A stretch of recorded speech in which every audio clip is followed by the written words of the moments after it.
दोस्तों, प्रत्येक युग में भगवान शिव की भक्ति हुई है और जब तक दुनिया कायम है शिव की महिमा गाती जाती रहेगी। विभिन्न धार्मिक ग्रंथों में भगवान शिव की महत्ता बताई गई है। भगवान शिव पंच देवों में सूर्य, गणेश, गौरी, विष्णु और शिव के प्रधान देव हैं। शिव पुराण कथा के अनुसार शिव ही ऐसे भगवान हैं जो शीघ्र प्रसन्न होकर अपने भक्तों को मनचाहा वर दे देते हैं। क्या आप जानते हैं सभी पर अनुकंपा करने वाले भगवान शिव का अपने ससुर से मतभेद कैसे हुआ और उनके भक्त क्यों निवास करते हैं शमशान में? तो आज आपको हम यह कहानी इस वीडियो में बताएंगे।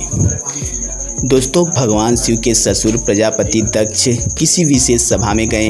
उनको वहां आया देखकर सभी सभासद उनके आदर में खड़े हो गए, परंतु ब्रह्मा जी और भगवान शिव अपने स्थान पर बैठे रहे। दक्ष ने सोचा, ब्रह्मा जी तो मेरे पिता हैं, इसलिए वह मेरे आदर में खड़े नहीं हुए, मगर इस शिव को तो मैंने अपनी कन्या दी है, इस नाते तो इसका मुझे प्रणाम करना बनता था। दक्ष को बड़ा क्रोध आया। उसने अंजलि में से हाथ में जल लेकर इस प्रकार से भगवान शिव को श्राप दिया कि आज से यह शिव यज्ञ का भागी नहीं होगा। इस प्रकार से श्राप देकर दक्ष अपने घर को जाने को हुआ तो उस समय उपस्थित सभासदों ने उसे रोकने का प्रयत्न भी किया, परंतु दक्ष पर कोई प्रभाव नहीं पड़ा और वह अपने घर को चला गया। फिर भी भगवान शिव मौन बैठे रहे। नंदी को बहुत क्रोध आया और वह बोला, यहाँ उपस्थित सभासदों, दक्ष तथा उसके वचनों को सुनने वालों को श्राप देता हूँ कि इस दुष्ट ने महादेव को साधारण मनुष्य समझकर श्राप दिया है। इस कारण वह ज्ञानी और तत्व विमुख होकर स्त्री की कामना करने वाला कामी हो, पशु के समान, बकरे के समान देह वाला होगा, तथा जिन ब्राह्मणों ने अभिमान के कारण अनुवादन किया है वह विद्वान तथा ज्ञानी होने पर भी बुढ़ापे में ज्ञान रहित हो और दरिद्र होकर अपने ज्ञान को धन की कामना से बेचने वाले हो। यह सब भूख बुझाने के लिए सब वर्णों का अन्न भक्ष करने वाले, घर में भिक्षा मांगने वाले होंगे। जब नंदी ने दक्ष के साथ सभी ब्राह्मणों को इस प्रकार श्राप दे दिया तो भृगु ऋषि को बड़ा क्रोध आया।